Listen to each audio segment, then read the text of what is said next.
Bonjour, ici Christian Fortin et je vais maintenant vous montrer c'est quoi les configurations BACnet que vous avez à votre disposition à l'intérieur de WACnet. Donc on va aller dans l'onglet BACnet Configs et je vais tout de suite vous dire que les trois premières configurations ne devraient pratiquement jamais être modifiées. Les deux premières ici sont dans le cas où est-ce que vous auriez un réseau BACnet MSTP extrêmement lent.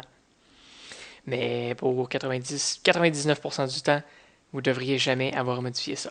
Donc, si vous êtes un néophyte, ne modifiez rien. C'est seulement pour les experts BACnet. Maintenant, l'adresse de broadcast. C'est plus intéressant. Il y a deux cas où est-ce que vous pourriez avoir à la modifier. Par défaut, c'est toujours la bonne qu'on vous donne parce qu'elle est déterminée directement avec les infos qu'on obtient à partir de votre routeur. Mais les deux cas où est-ce que vous pourriez avoir la modifier, le premier, c'est si vous avez plusieurs interfaces.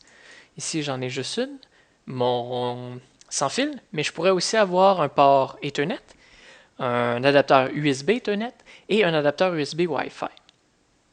Donc, si vous avez plus qu'une interface qui vous permet de vous connecter à des réseaux, vous pourriez avoir besoin de spécifier quelle adresse de broadcast vous voulez.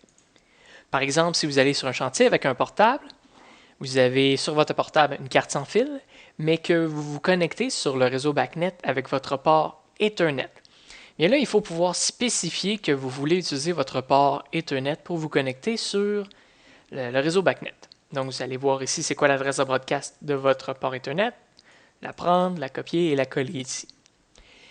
Le deuxième cas, c'est un cas où est-ce qu'on a eu, que nous-mêmes on a eu, où est-ce que le routeur nous donnait une adresse de broadcast, mais que pour une raison quelconque, les techniciens de contrôle n'avaient pas utilisé la même. Donc, il y avait une erreur dans leur adresse de broadcast, mais ils avaient configuré tout leur réseau BACnet de cette façon-là.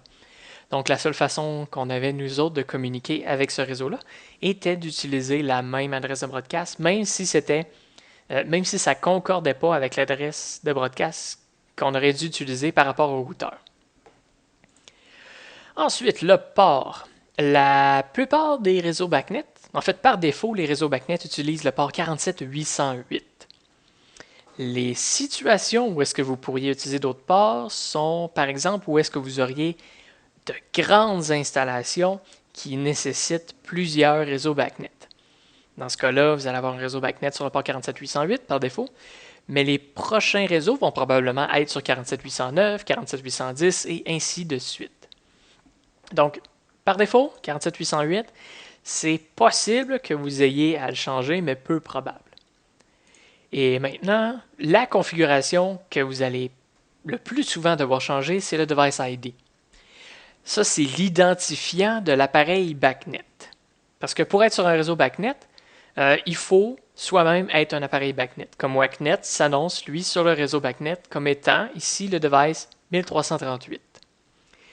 Il est important qu'il n'y ait aucun autre appareil qui ait le même device ID.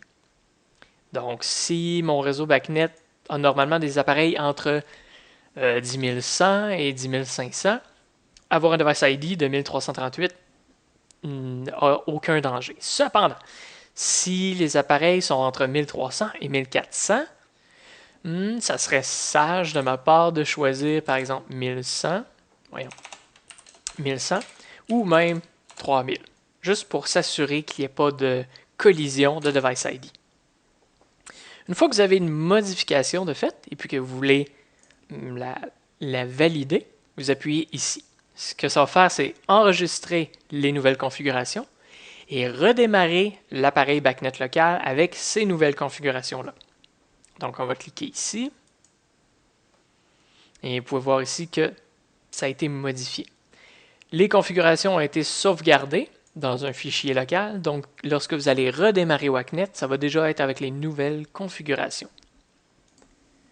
Si jamais vous changez quelque chose et puis vous ne savez plus trop qu'est-ce qui arrive, vous préféreriez rétablir les configurations qu'il y avait par défaut, vous avez le petit bouton rouge ici qui vous permet d'effectuer cette opération.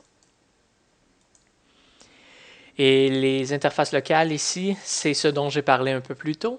C'est si vous avez En plus du sans-fil, vous avez un port Ethernet, vous avez un adapteur USB Ethernet et un adapteur USB Wi-Fi. Donc, à chaque fois que vous avez une nouvelle façon de vous connecter à un réseau, ça va vous indiquer ici les détails de cette interface-là. Donc voilà, c'est ce qui résume les configurations BACnet que vous avez à votre disposition.